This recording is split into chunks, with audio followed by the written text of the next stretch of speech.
नमस्कार, आपके साथ मैं हूं शर्मिला चौहान और आप देख रहे हैं हमारा खास कार्यक्रम रंगों की होली ग्रहों की बोली।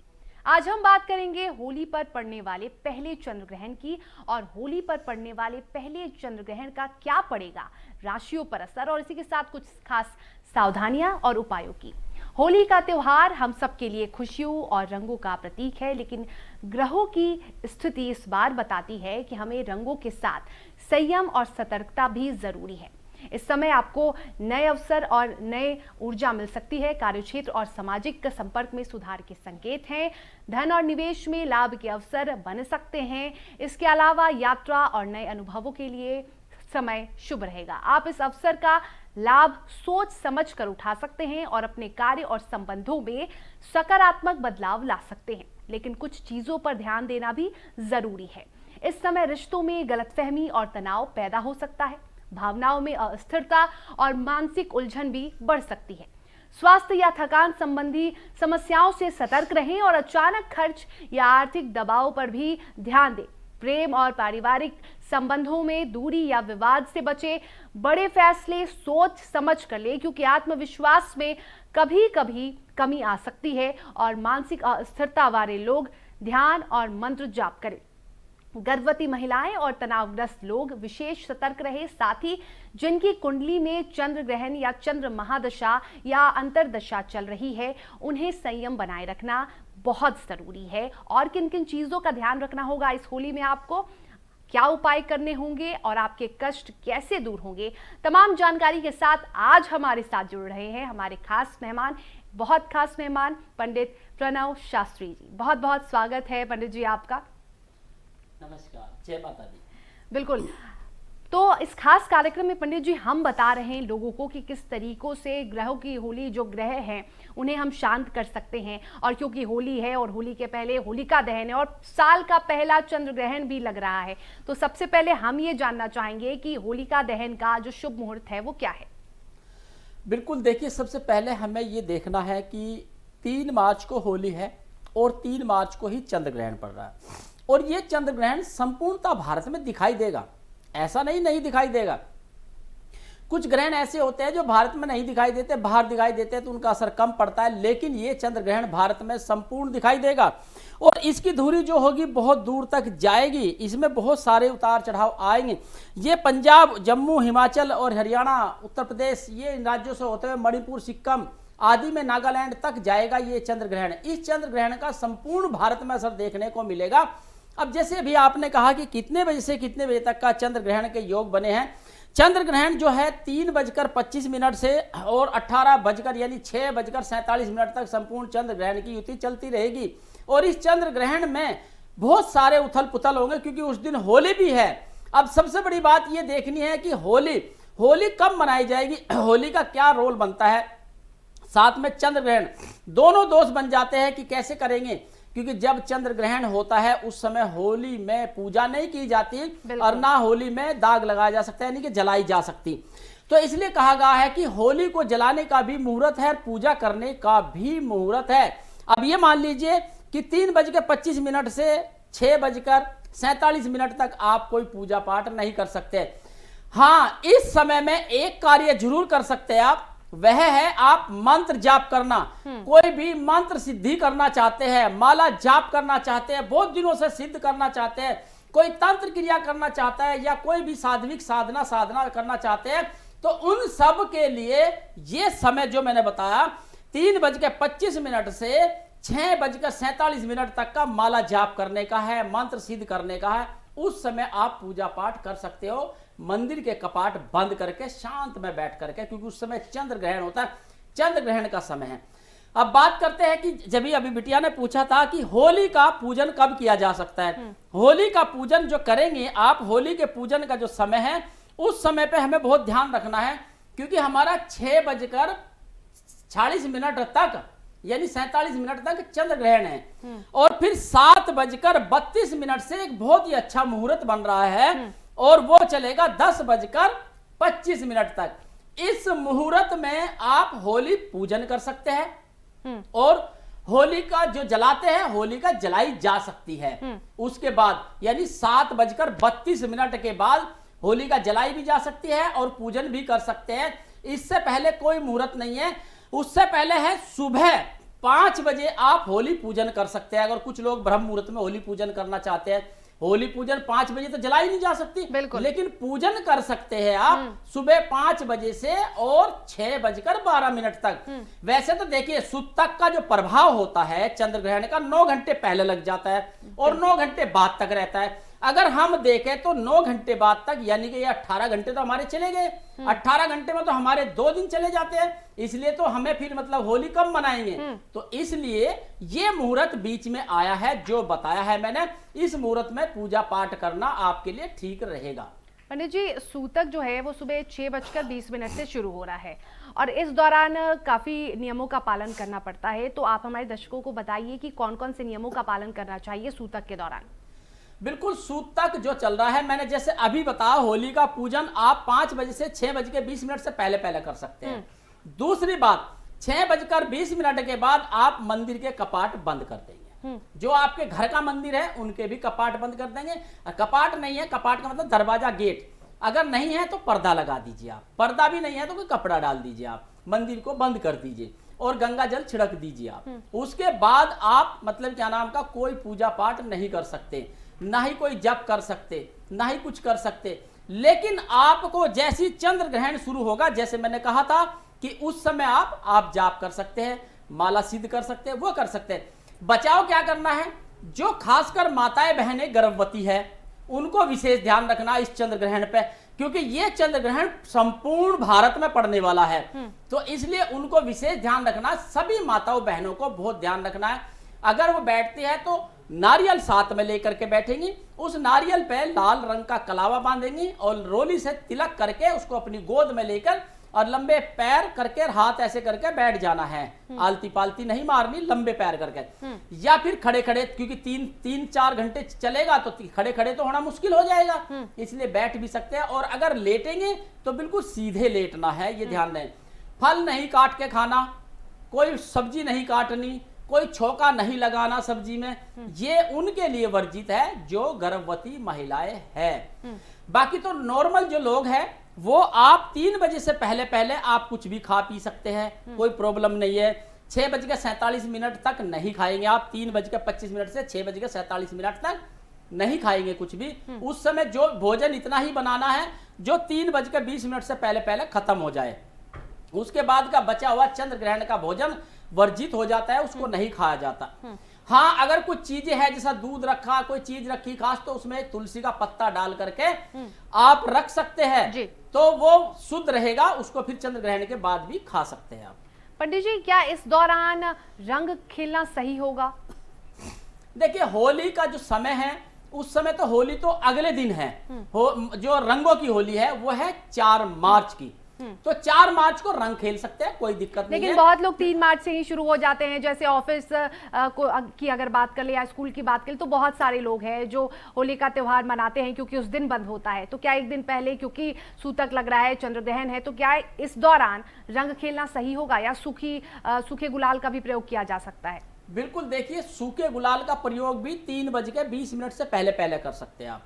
उसके 3:20 से 6:47 तक कोई रंगों का प्रयोग ना करें, बहुत हानिकारक रहेगा, नुकसानदायक रहेगा। यानी 3:20 से पहले सूतक काल में आप रंगों का प्रयोग कर सकते हैं। सूतक काल में हम पूजा ही तो नहीं कर रहे, सूतक काल में हम कोई ऐसे कार्य तो नहीं, लेकिन हम रंग लगा सकते हैं, रंगों की होली खेल सकते हैं। लेकिन सूतक में लेकिन जैसे ही चंद्र ग्रहण शुरू हो जाएगा 3:25 पे, फिर उसके बाद आप रंगों की होली, कोई भी होली नहीं खेल सकते। घर में शांत होकर बैठ जाइए, आप अपना कार्य करते रहिए। घर में जो कार्य है, जो ऑनलाइन काम है, वो अपने करते रहिए। काम में कोई बाधा नहीं कि भाई काम नहीं करेंगे, काम कर सकते हैं अंदर बैठ करके। बाहर जा करके नहीं घूमना है, कोशिश करना है घर में बैठ करके आप सब कार्य करें। आपने कहा कि चंद्र ग्रहण के दौरान हम मंत्रों का जाप कर सकते हैं, तो हमारे दर्शकों को कुछ आसान मंत्र बता दीजिए जो वो घर बैठे जाप कर सकते हैं। क्या होता है बेटा, मंत्र तो देखिए, मान लीजिए बहुत से लोग होते हैं कि मुझे काली का मंत्र सिद्ध करना है। अब मैं माँ दुर्गा का मंत्र बता देता हूं, अगर आप सिद्ध करना चाहते हैं। माँ दुर्गा का मंत्र, ये ऐसा मंत्र है, इस मंत्र को करने से आपके सारे कार्य सफल होने लग जाते हैं। ओम ऐं ह्रीं क्लीं चामुंडाय विच्चै नमः, इस मंत्र को आप सिद्ध करें। ये मंत्र सिद्ध होने के बाद आप किसी भी कार्य के लिए, किसी बच्चे को नजर लग जाती है, काम नहीं बन रहा है, तो ये आप मंत्र का आप मतलब उच्चारण करें 21 बार और पानी में फूंक मार के आप पिलाइए, आपके कार्य बनने लग जाए। क्योंकि मंत्र शक्ति है, देखिए कोई जादू टोना नहीं, मंत्र शक्ति है। उस मंत्र शक्ति से आपके कार्य जरूर बनेंगे। क्योंकि देखिए जब आप मंत्र सिद्ध करते हैं तो आपकी भावना जुड़ी होती है, देवी देवताओं की भावना जुड़ी होती है। उस समय जो देवी देवताएं होते हैं और जो शक्ति होती है मतलब जाप करने वालों की, तो आपस में मिलती है, और जब मिलती है तो एक पॉजिटिव ऑरा उत्पन्न करती है। तो जो आपने माला जपी है उस माला में एक पॉजिटिविटी आ जाती है, और उस पॉजिटिविटी की वजह से आपके सारे कार्य बनने लग जाते हैं। बिल्कुल, तो पॉजिटिविटी की वजह से भी कार्य बनते हैं। तो कुछ आसान मंत्रों का आप जाप कर सकते हैं और इससे चंद्र ग्रहण के दौरान भी आप शांत रह सकते हैं, आप में सकारात्मक ऊर्जा जो है वो बरकरार रहेगी। जानना चाहेंगे कि जैसे चंद्र ग्रहण खत्म हो जाता है पंडित जी, तो बहुत से लोग हैं जो शुद्धिकरण करते हैं, तो मंदिर और मूर्तियों की शुद्धिकरण किस प्रकार से करनी चाहिए? बिल्कुल, देखिए जैसे चंद्र ग्रहण खत्म होगा, आपको पहले तो सुतक लगा होगा। सुतक 9 घंटे चलेगा। अब आप देख लीजिए 9 घंटे सुतक चलेगा, रात को 2-2:30 बजे तक सुतक चलेगा। जी जी। तो इसलिए आप उस समय आप कुछ ना करें। अगले दिन 4 मार्च को आप गंगा जल लेके छिड़काव करें। छिड़काव करके वहां पे अच्छे से पोछा वोछा लगाए, साफ सफाई करें, मंदिर के आसपास पूरे घर को साफ सफाई करें। गंगा जल डाल के धो सकते हैं अगर आपकी इच्छा है।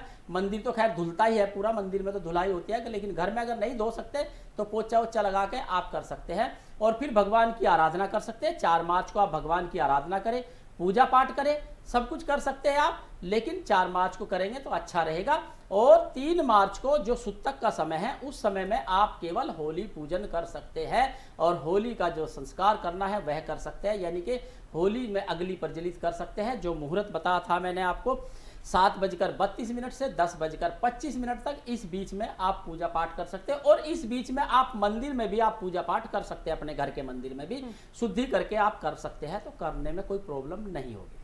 बिल्कुल, चंद्र ग्रहण के दौरान मान्यता होती है कि कोई भी खाना, खाने की सामग्री और प्रसाद नहीं रखा जाता है, आपने भी कहा, लेकिन अगर बच जाता है, ज्यादा है, तो फिर हम उसमें यदि तुलसी पत्ता डाल देते हैं तो क्या वो शुद्ध ही रहता है? बिल्कुल, जब तुलसी का पत्ता, देखिए तुलसी का जो पौधा होता है वो साक्षात विष्णु भगवान का प्रारूप होता है। और विष्णु भगवान एक ऐसे प्रारूप है, ऐसा रूप है विष्णु भगवान का कि जो अनंतदाय होता है। वहां कोई भी ऐसी भावनाएं नहीं रह जाती कि वहां वो उनको पत्ता रखने के बाद कि वहां चीजें खराब होगी, बिल्कुल नहीं होने की, क्योंकि तुलसी एक सबसे पवित्र मानी गई है। तुलसी जो तुलसी का पौधा उत्पन्न हुआ था, भगवान विष्णु की जो राख है उससे उत्पन्न हुआ था। वहां पर वो उत्पन्न होने से यानी कि सबसे शुद्ध और पवित्र माना गया है तुलसी का पौधा। और उनके पत्ते रखने से भोजन भी बिल्कुल शुद्ध रहता है, भोजन में कभी भी कोई उसका इफेक्ट नहीं पड़ता। जैसे कहते हैं कि भाई मान लीजिए आपने काला चश्मा लगा के चंद्र ग्रहण देख रहे तो आपकी आंखों पर रिफ्लेक्स नहीं पड़ती, इसी तरह से तुलसी का पत्ता डालने से आपके भोजन की सुरक्षा रहती है और आपके घर में पॉजिटिविटी का वास रहता है। बिल्कुल। पंडित जी, जानना चाहेंगे होली पूजन जो आपने बताया कि हम 7 बजे के बाद हम कर सकते हैं होली पूजन, तो होली पूजन का सही विधि विधान क्या है? बिल्कुल, देखिए होली पूजन का तो आप अपने हिसाब से करते हैं। कुछ लोग रोली मोली से पूजा करते हैं, कुछ लोग करते हैं मतलब पूजा पारायण प्रतिष्ठा डाल कर करते हैं, कोई नारियल चढ़ा कर करता है, कोई लड्डू गुजिया चढ़ा कर करता है, कोई अलग अलग तरीके से आप कर सकते हैं। पूजा पाठ करने में कोई वो नहीं कहते। पूजा भगवान भाव के होते हैं, भगवान भाव के होते हैं, तो होली का भी भगवान ही है, वे भी भाव से है। आप भाव से जिस तरह आप पूजा पाठ करना है, रोली मोली फूल कलावा सब अर्पित करें, आप गुंजिया अर्पित करें, मिठाई अर्पित करें, जो भोग आपने बनाया वो अर्पित करें, उनके बाद पूजन करें। पूजन करके हाथ जोड़ कर प्रार्थना करें, हे होली माता आप सुख शांति से हमारे घर में हमारी रक्षा करना, हमारे घर में उन्नति देना, तरक्की देना, ऐसी प्रार्थना करना आप मन में।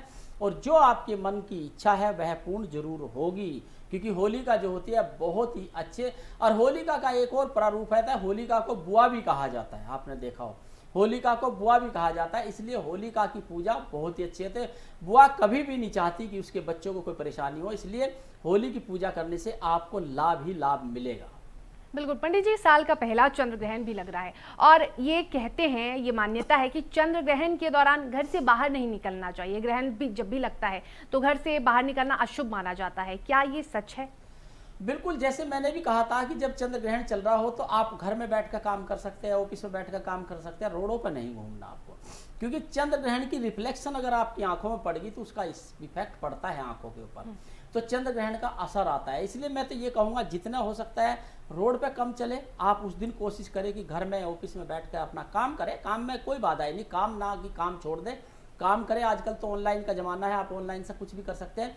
जितना हो सकता है कोशिश करें घर में बैठ करके आप शांति से जाप करें, परिवार में खुशी से रहे, परिवार में हंसी खुशी करें। अगर आप ऑफिस में हैं तो आप स्टाफ के साथ हंसी खुशी से अपना काम करते रहे, कोई प्रॉब्लम नहीं होगी।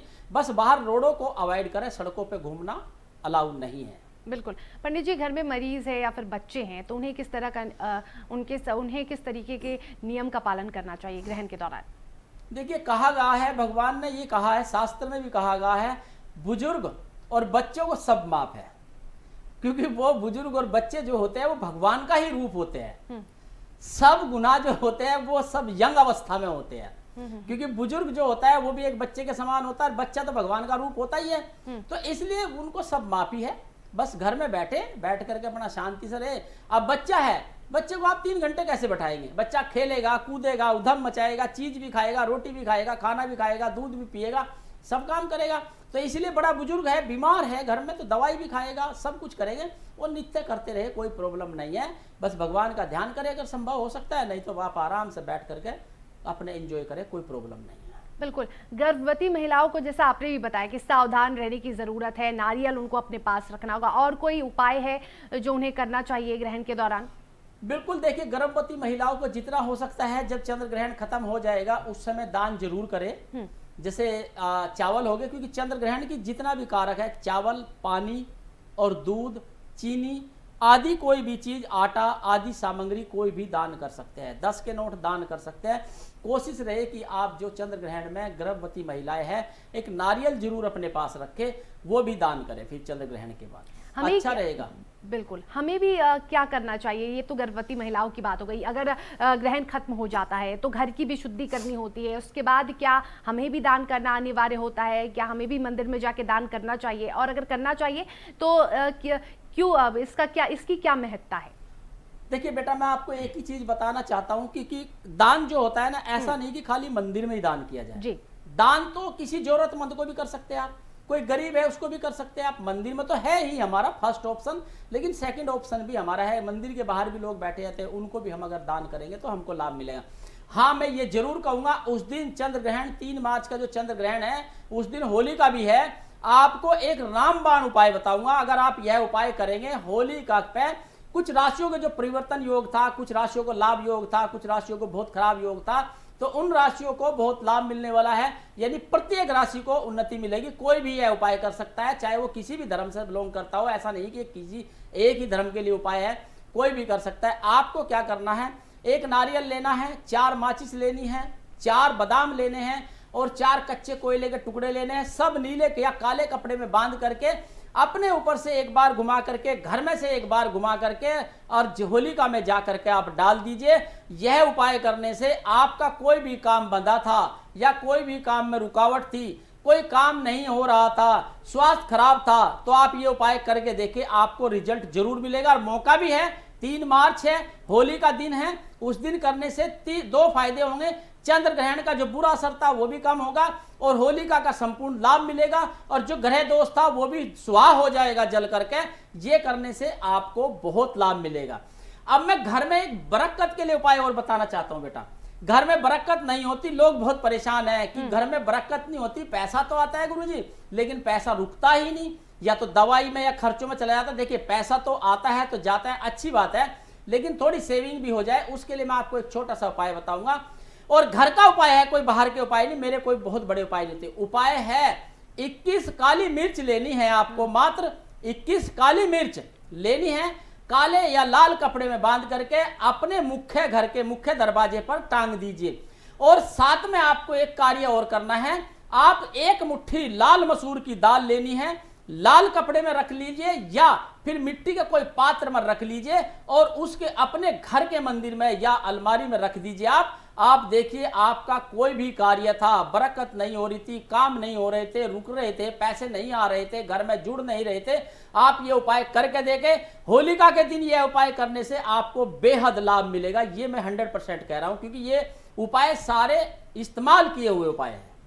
बिल्कुल, ये सारे उपाय इस्तेमाल किए हुए उपाय हैं, तो आप भी इन उपायों को जरूर अपनाएं। पंडित जी, आपसे ये भी जानना चाहेंगे कि आपने कहा कि 7:32 से होलिका दहन की जो पूजा है वो शुरू हो जाएगी, लेकिन ये कब तक हम कर सकते हैं? देखो, होलिका दहन का जो मुहूर्त है पूजन का, वो तो 7:32 से 10:25 तक बहुत ही अति शुभ मुहूर्त है बेटा। करने को तो फिर उसके बाद पूरी रात आप कभी तक भी कर सकते हैं, कोई प्रॉब्लम नहीं है, लेकिन फिर भी कोशिश करूंगा जो अति शुभ मुहूर्त होता है उसमें किए गए उपाय, उसमें किए गई पूजा पाठ संपूर्ण लाभ देती है। करने को तो किसी भी समय कोई कर सकता है, लेकिन चंद्र ग्रहण के बाद आप कभी भी कर लीजिए, लेकिन सबसे अच्छा मुहूर्त 7:32 से 10:25 तक अति शुभ मुहूर्त है। बिल्कुल। पंडित जी, जानना चाहेंगे कि होलिका दहन भी, क्योंकि हम अग्नि देव को भी हम चढ़ाते हैं और कहते हैं कि बुराई पर अच्छाई की जीत होती है, तो हम क्या कुछ शुभ माना जाता है अग्निदेव को चढ़ाना इस दिन? बिल्कुल, देखिए, मैंने जैसे अभी बताया था आपको, हमारी तो परंपरा है, परंपरा में गोबर का जो कंडा होता है वो चढ़ाना होता है आपको। हार जो पहले चलते थे, आज तो लेटेस्ट जमाना आ गया, हार चलते थे, पहले आपने देखा होगा गुजरी वाले हार जिसे बोलते थे, वो हार चढ़ाए जाते थे।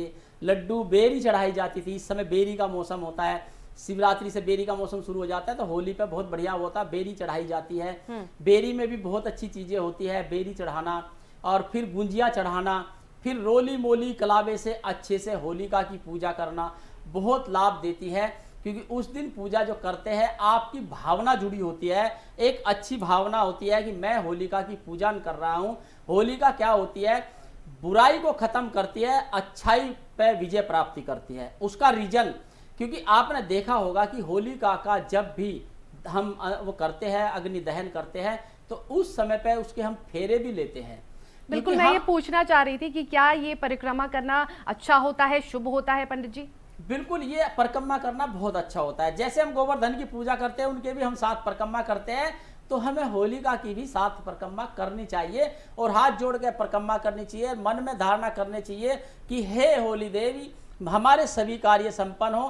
कहते हैं इस सृष्टि की रचयिता जो है वो देवी ही है, बिना देवी के तो ये पुरुष भी नहीं आया, पुरुष भी देवी के आधारित ही है, और तभी जाकर के देवी का अवतार होता है। अवतार में देवी के अवतार से ही सब कुछ संपन्न हुआ है, इसलिए होलिका भी एक देवी है और देवी लक्ष्मी का रूप होती है। घर में सुख जो साधन आपको मिलते हैं वो देवी के वजह से ही मिलते हैं।